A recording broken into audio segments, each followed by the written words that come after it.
요즘 왜 이렇게 살이 찌는지 모르겠어요. 많이 먹는 것 같지도 않는데 몸무게만 느네요. 62세 영숙 씨도 같은 고민을 했습니다.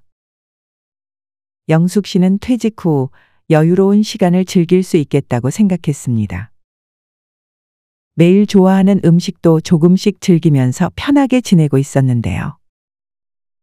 그런데 퇴직한 지 1년 만에 몸무게가 8kg이 늘어났습니다. 영숙 씨는 몸이 둔해지고 무거워지는 게 느껴졌지만 운동하면 금방 빠질 거라고 생각했습니다. 너무 쉬어서 그런가? 몸무게가 너무 늘었네. 이제라도 열심히 걸어야겠어. 그날부터 영숙 씨는 매일 아침 공원으로 출근했습니다. 하루에 적게는 1시간, 길게는 2시간씩 걷기 운동을 시작한 거죠. 그렇게 한 달, 2달이 지났지만 결과는 충격적이었습니다. 몸무게는 전혀 미동도 없었고 뱃살도 그대로였습니다. 뭐야, 나는 이렇게 열심히 매일 걷고 있는데 왜 살이 안 빠지는 거야? 걷기가 살 빼는데 최고라면서 도대체 뭐가 문제지? 영숙 씨처럼 생각보다 많은 분들이 걷기만 해도 살이 빠진다고 잘못 알고 있는 경우가 많습니다. 매일 열심히 걷는데도 몸무게가 그대로이신 분들도 계실 텐데요. 그렇다면 오늘 이 영상을 절대 놓치지 마세요. 왜 걷기만 하면 살이 빠지지 않는지, 그리고 진짜로 체중 감량을 하려면 어떻게 해야 하는지 지금부터 하나씩 알려드리겠습니다. 시작하기 전에 아직 구독을 하지 않으신 분들은 구독 버튼을 눌러주세요. 바로 시작합니다. 왜 하루 2시간씩 걸어도 몸무게도 뱃살도 그대로일까요? 오늘은 그 이유를 3가지로 정리해 드릴 텐데요. 이것만 알고 계셔도 무작정 걷는 것보다 훨씬 효율적으로 살을 뺄 수 있습니다. 나이 들수록 살이 빠지지 않는 이유. 첫 번째는 근육량이 줄어들기 때문입니다. 우리 몸의 근육량은 30대 이후부터 매년 1%씩 감소한다는 사실 알고 계셨나요? 특히 50대 이후에는 근육이 줄어드는 속도가 2배 이상 빨라진다고 하는데요. 근육은 단순한 힘의 문제가 아니라 우리 몸의 지방을 태우는 엔진 같은 역할을 합니다. 그래서 근육이 많을수록 에너지를 더 많이 소비하고 같은 양을 먹어도 살이 덜 찌는 체질이 되는데요. 나이가 들면 근육량이 줄어들고 기초대사량도 함께 떨어지는 거죠. 그러니까 예전과 똑같이 먹어도 살이 더 쉽게 찌는 몸으로 변하는 겁니다. 그래서 유산소 운동으로 걷기를 해도 심폐건강에는 좋지만 근육을 늘리는 효과는 거의 없는데요. 나이 들수록 살을 빼려면 단순히 걷기만 해서는 안 되고 근력 운동을 반드시 해야 합니다. 나이 들수록 살이 빠지지 않는 이유. 2번째는 지방이 특정 부위에만 집중적으로 쌓인다는 건데요. 예전에는 전신에 골고루 살이 붙었지만 나이가 들면서 지방이 특정 부위로 몰리는 현상이 발생합니다. 특히 뱃살, 팔뚝, 허벅지 안쪽 같은 부위에 집중적으로 쌓이게 되죠. 이것은 단순한 체형 변화가 아니라 호르몬 변화와 신진대사의 저하가 원인입니다. 나이가 들수록 남성은 내장 지방, 여성은 피하 지방이 쌓이기 쉬운 체질로 바뀝니다.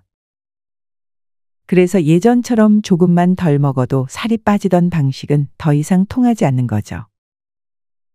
그럼 걷기로 뱃살을 뺄 수 있을까요? 걷기는 분명 건강에는 좋지만 특정 부위에서만 지방을 빼는 효과는 없는데요. 뱃살을 태우려면 단순히 걷기만 할 게 아니라 복부를 직접 자극하는 운동이 필요합니다. 어떤 운동이 도움이 되는지는 뒤에서 자세히 설명드려 보겠습니다. 마지막으로 나이 들수록 살이 빠지지 않는 이유 3번째는 바로 기초대사량이 낮아지기 때문인데요. 밥을 3모이만큼 먹는데도 살이 찐다며 기초대사량이 신생아 같다고 우스갯소리를 하는 분들도 계십니다. 사실 이 말이 틀린 건 아닌데요. 기초대사량은 우리 몸이 가만히 있어도 소비하는 에너지입니다. 기초대사량이 낮아지면 조금만 먹어도 지방으로 저장되는 속도가 빨라지는데요. 예를 들어 30대 때는 밥 한 끼를 먹고도 몸에서 500칼로리를 태웠다면 50대 이후에는 같은 양을 먹어도 400칼로리밖에 쓰지 않을 수 있습니다. 그럼 남은 100칼로리는 어디로 갈까요? 바로 몸속 지방으로 쌓이게 됩니다. 쉽게 말해서 젊을 때는 먹어도 금방 에너지를 쓰던 몸이 나이가 들수록 덜 쓰고 남은 칼로리가 살이 되는 거죠.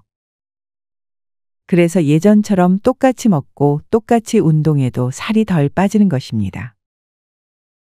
이제 왜 걷기만으로 안 되는지 이해되시죠? 걷기는 칼로리를 태우지만 기초대사량을 올려주는 운동은 아닙니다.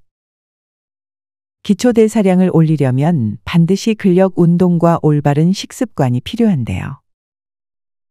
단순히 걷는 것만으로는 대사량 저하를 막을 수 없습니다. 자, 이제 나이 들수록 살이 찌는 이유가 이해되시나요? 그렇다면 이제는 어떻게 해야 할까요? 이제 살을 빼려면 단순히 걷기 운동만으로는 부족합니다. 만보만 채웠다고 뿌듯해할 나이가 아닌데요. 매일 만보, 2만보씩 오래 걷는다고 살이 빠지는 게 아니라 운동 방법을 바꿔야 합니다. 지금부터 알려드릴 이 세 가지 원칙을 실천하면 같은 시간을 운동해도 훨씬 더 효율적으로 체중을 감량할 수 있습니다. 궁금하시죠? 바로 알려드릴게요. 첫 번째 원칙은 그냥 걷지 말고 근육을 자극하는 걷기로 바꾸는 건데요. 많은 분들이 걷기 운동이 최고라고 생각하지만 단순히 천천히 걷는 것만으로는 체지방이 효과적으로 타지 않습니다. 그럼 어떻게 바꿀까요? 방법은 간단합니다. 바로 파워워킹인데요. 혹시 그냥 두 팔을 축 늘어뜨린 채로 걷고 계신다면 지금부터 바꿔보세요. 방법은 아주 간단합니다. 첫 번째, 팔을 제대로 사용해야 하는데요. 마라톤 선수가 달릴 때 팔을 축 늘어뜨린 채 달리는 모습을 한번 상상해 보세요. 어떤가요? 왠지 엉성하고 답답하고 힘이 하나도 안 들어가 보이죠? 그 이유는 간단한데요. 팔을 적극적으로 사용하지 않으면 상체와 하체의 균형이 맞지 않아서 힘이 빠져버리기 때문입니다. 걷기도 마찬가지입니다. 그냥 다리만 움직이는 게 아니라 팔까지 적극적으로 활용해야 운동 효과가 배가 됩니다. 방법은 이렇습니다. 우선 팔꿈치를 90도로 접고 앞뒤로 크게 흔들면서 걷습니다. 이때 팔을 그냥 흔드는 게 아닙니다. 앞으로 올 때는 가슴 높이까지 올리고 뒤로 보낼 때는 허리 뒤쪽까지 보낼 정도로 확실하게 흔들어줘야 합니다. 이렇게 하면 상체까지 자연스럽게 운동이 되고 특히 옆구리와 복부 근육까지 자극이 가면서 뱃살 연소에도 도움이 됩니다. 한마디로 같은 걷기라도 팔을 어떻게 흔드느냐에 따라 지방 태우는 속도가 달라지는 겁니다. 두 번째는 보폭입니다. 혹시 너무 작은 걸음으로 살살 걷고 있지는 않나요? 보폭이 작으면 종아리만 주로 사용되고 허벅지나 엉덩이 같은 큰 근육은 거의 움직이지 않습니다. 그렇다는 건 지방을 태울 수 있는 기회도 날려버리는 거죠. 이제부터는 걸음을 한 걸음씩 크게 내디뎌 보세요. 평소보다 10에서 15cm 정도만 더 길게 내디디면 됩니다. 그러면 허벅지와 엉덩이 근육까지 자연스럽게 자극이 되면서 기초대사량이 높아지고 운동 효과가 극대화됩니다. 특히 중요한 점은 무릎을 과하게 구부리지 않고 허리는 곧게 세운 상태에서 걸어야 한다는 것입니다. 이 자세를 유지하면 무릎의 부담도 덜 가고 체형도 더 날렵해 보이는 효과까지 얻을 수 있습니다. 자, 이제 마지막 세 번째 방법. 이게 가장 중요한데요. 걷기 운동을 오래 했는데도 살이 안 빠진다고 하시는 분들 혹시 이런 경험 있으신가요? 처음에는 조금 빠지는 것 같더니 어느 순간부터 몸이 더 이상 변하지 않는 정체기가 옵니다. 이건 우리 몸이 같은 강도의 운동에 적응해 버렸기 때문인데요. 이럴 때 필요한 게 바로 인터벌 걷기입니다. 인터벌 걷기는 아주 간단한데요. 천천히 걷기와 빠르게 걷기를 3분에서 5분 간격으로 번갈아 가며 반복하는 방법입니다. 운동장에서 계속 같은 속도로 뛰는 것과 잠깐은 천천히 가다가 다시 한번 힘을 내서 빠르게 가는 것. 어느 쪽이 더 효과적일까요? 당연히 두 번째겠죠. 빠르게 걸을 때 심박수가 올라가면서 체지방이 활발하게 연소됩니다. 그리고 다시 천천히 걸으면 심장이 안정을 찾으면서 지방 연소가 지속되는 거죠. 방법은 이렇습니다. 먼저 3분 동안 평소 속도로 편안하게 걷습니다. 그 다음 1분 동안 속도를 올려보세요.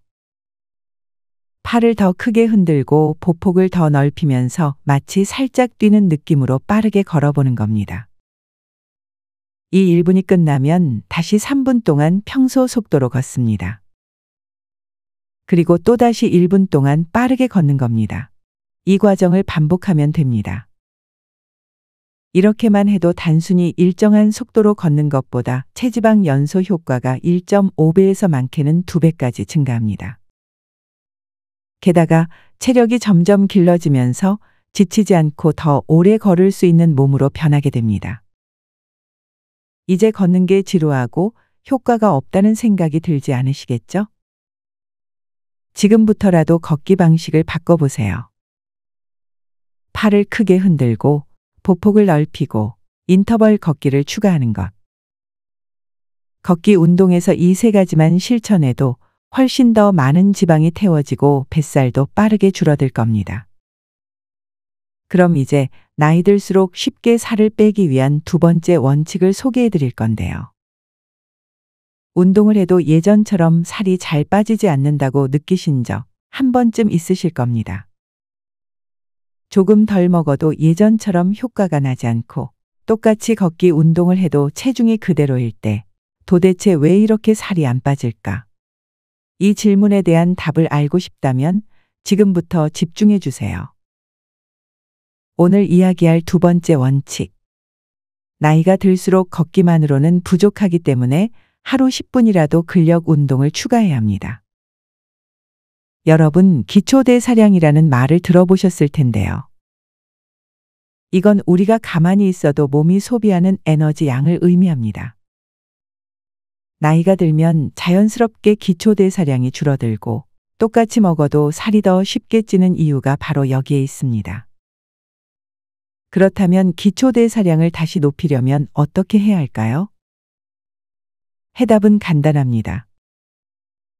근력 운동을 추가해야 하는데요. 근력 운동을 하면 근육이 활성화되면서 대사량이 증가하고 운동을 하지 않는 시간에도 더 많은 칼로리를 소모하는 몸으로 변합니다. 그렇다고 해서 헬스장에 가야 한다는 뜻은 아닙니다. 지금부터 소개할 세 가지 운동만 집에서 따라해도 충분한 효과를 볼 수 있습니다. 첫 번째 운동은 벽을 활용한 스쿼트입니다. 앉았다 일어나는 스쿼트 동작이 무릎에 부담이 간다고 피하셨다면 이제는 벽을 활용해서 시작해 보세요. 방법은 간단합니다. 벽에 등을 붙이고 서고 발을 어깨 너비로 벌립니다. 천천히 앉았다가 일어나는 동작을 반복해 주면 되는데요. 이렇게 하면 허벅지와 엉덩이 근육을 활성화하면서도 관절 부담을 줄일 수 있습니다. 하루 10번씩 3세트 부담 없이 시작할 수 있는 동작입니다. 이어서 소개해드릴 두 번째 운동은 의자에서 하는 다리 들기입니다. 이 운동은 앉아서도 할 수 있는 운동인데요. 특히 오래 앉아있는 시간이 많다면 이 운동이 하체 혈액순환을 도와주고 부종을 줄이는 데도 효과적입니다. 먼저 의자에 앉습니다. 그리고 한쪽 다리를 천천히 들어 올립니다. 하나, 둘, 셋, 넷, 다섯 이렇게 5초를 유지한 뒤 내립니다. 반대쪽 다리도 동일하게 반복하면 되는데요. 이 운동을 하면 허벅지와 복부 근육을 동시에 자극하면서 하체 힘을 길러줄 수 있습니다. 양쪽 다리 각각 10회씩 3세트. TV를 보면서도 충분히 따라 할 수 있는 동작입니다. 마지막으로 온몸을 움직이며 지방을 연소하는 운동인데요. 팔과 다리를 동시에 움직이면서 전신을 자극하는 근육 운동입니다. 복잡한 동작 없이 그냥 따라하면 돼서 아주 쉽습니다. 자, 한번 해볼까요? 똑바로 서서 양팔을 옆으로 쭉 벌려주세요. 어깨가 굳어있던 분들은 이 동작만으로도 몸이 풀리는 걸 느낄 수 있을 거예요. 팔을 앞으로 모았다가 다시 벌려주세요. 가슴 앞에서 두 손이 만났다 다시 벌어지는 동작입니다. 이때 팔을 힘있게 움직이면 팔뚝살 정리에 도움이 됩니다. 이제 다리를 움직입니다. 오른쪽으로 한 걸음 옆으로 이동했다가 다시 가운데로 돌아오기. 이번엔 반대쪽입니다. 왼쪽으로 한 걸음 이동하고 다시 가운데로 돌아오기. 이 동작을 반복하면 자연스럽게 사이드 스텝이 됩니다. 이렇게 하면 온몸을 골고루 움직이면서 심박수를 올릴 수 있습니다. 특히 허리와 복부 주변까지 자극이 가면서 가볍게 따라 하기만 해도 몸이 개운해지고 혈액순환이 원활해지는 효과를 느낄 수 있습니다. 60초간 반복 후 30초 쉬고 총 3세트를 진행하면 충분합니다. 운동을 해야 한다는 사실을 알면서도 어떤 운동을 해야 할지 몰라서 시작이 어려우셨다면 오늘 알려드린 3가지 동작부터 시작해 보세요. 벽을 활용한 스쿼트, 의자에서 하는 다리 들기, 팔 흔들며 사이드 스텝하기. 이렇게 하루 10분만 투자해도 몸이 달라지는 변화를 느낄 수 있을 겁니다. 여러분, 오늘 알려드린 나이 들수록 살 빼는 첫 번째, 두 번째 원칙 기억하시죠? 그냥 걷기만 하는 게 아니라 근육을 자극하는 걷기를 해야 하고 하루 10분이라도 근력 운동을 추가해야 합니다. 이렇게 하면 운동 효과는 확실히 올라갑니다. 하지만 나는 운동도 하고 있는데 왜 살이 잘 안 빠질까? 같은 양을 먹는데도 왜 체중이 자꾸 늘어날까? 이런 고민이 든다면 마지막 3번째 원칙을 꼭 기억해야 합니다. 운동만큼 중요한 게 바로 어떻게 먹느냐입니다. 똑같이 먹어도 이것만 바꾸면 살이 덜 찌는데요. 여러분, 다이어트라고 하면 가장 먼저 떠오르는 게 뭘까요? 먹는 양을 줄이고 탄수화물을 끊어야 한다고 생각합니다. 하지만 사실 무조건 적게 먹는 게 답은 아닙니다. 같은 음식이라도 어떤 순서로 먹느냐에 따라 살이 더 쉽게 찔 수도 덜 찔 수도 있습니다. 즉, 식사 순서만 바꿔도 체중 감량 효과가 달라진다는 것을 기억하세요. 첫 번째, 탄수화물부터 먼저 먹지 않는 겁니다. 많은 분들이 식사하실 때 밥부터 한 숟가락 푹 떠서 먹는 습관이 있는데요. 이렇게 하면 혈당이 급격히 올라가면서 남은 에너지가 지방으로 저장될 가능성이 커집니다. 쉽게 말해서 먹자마자 몸이 이걸 지방으로 저장해야겠다 하고 결심하는 상황이 되는 거죠. 그럼 어떻게 해야 할까요? 식사 순서를 한번 바꿔보세요. 먼저 채소부터 먹습니다. 나물, 샐러드, 해조류 같은 식이섬유가 풍부한 음식부터 먹으면 위장에서 음식이 천천히 소화되면서 포만감이 오래 지속됩니다. 그 다음은 단백질을 섭취합니다. 생선, 닭가슴살, 두부 같은 단백질을 먼저 먹으면 근육 유지에 도움을 주고 탄수화물의 혈당 상승을 완화시켜 줍니다. 그리고 마지막으로 탄수화물을 먹는데요. 밥이나 국수, 빵 같은 탄수화물은 식사의 마지막에 섭취하는 게 가장 좋습니다. 이렇게 하면 같은 양을 먹어도 혈당이 천천히 올라가면서 지방으로 쌓이는 걸 막을 수 있습니다. 어렵지 않죠? 밥부터 먹는 습관만 바꿔도 다이어트 효과를 높일 수 있습니다. 두 번째, 식사 후 바로 앉거나 눕지 않는 건데요. 맛있게 식사를 마치고 바로 소파에 눕거나 의자에 앉아 휴대폰을 보면서 쉬고 있다면 이 습관이 체중 증가의 주범이 될 수 있습니다. 식사 후 바로 앉거나 누우면 혈당이 급격히 올라가면서 남은 탄수화물이 지방으로 저장되기 쉬워집니다. 그럼 어떻게 해야 할까요? 방법은 간단합니다. 식사 후 가볍게 움직이는 것만으로도 혈당 스파이크를 막을 수 있습니다. 식사 후에는 앉아있지 말고 설거지를 하거나 가볍게 집안 정리를 해도 좋고, 밖으로 나가 10에서 15분 동안 천천히 걸으면서 산책을 해도 좋습니다. 이렇게만 해도 탄수화물이 지방으로 쌓이는 걸 줄일 수 있습니다. 세 번째, 물 마시는 습관을 바꾸는 겁니다. 물을 많이 마시는 게 건강에 좋다는 건 누구나 알고 있습니다. 그런데 언제 마시느냐도 중요합니다. 식사 30분 전 물 한 잔을 마시면 어떨까요? 자연스럽게 식사량이 줄어들면서 과식을 예방할 수 있습니다. 그렇다면 식사 중간중간 물을 많이 마시는 건 어떨까요? 이것은 위에서 음식이 희석되면서 소화 효소가 약해지고 오히려 소화가 더디게 진행될 수 있습니다. 그리고 식사 후 30분에서 1시간 뒤에 물을 마시는 건 혈당이 천천히 조절되면서 지방으로 저장되는 것을 줄일 수 있습니다. 작은 습관의 차이가 몸의 변화를 만든다는 점 꼭 기억하세요. 이제 식사 습관을 바꿀 차례입니다. 첫째, 채소, 단백질, 탄수화물 순서로 먹기.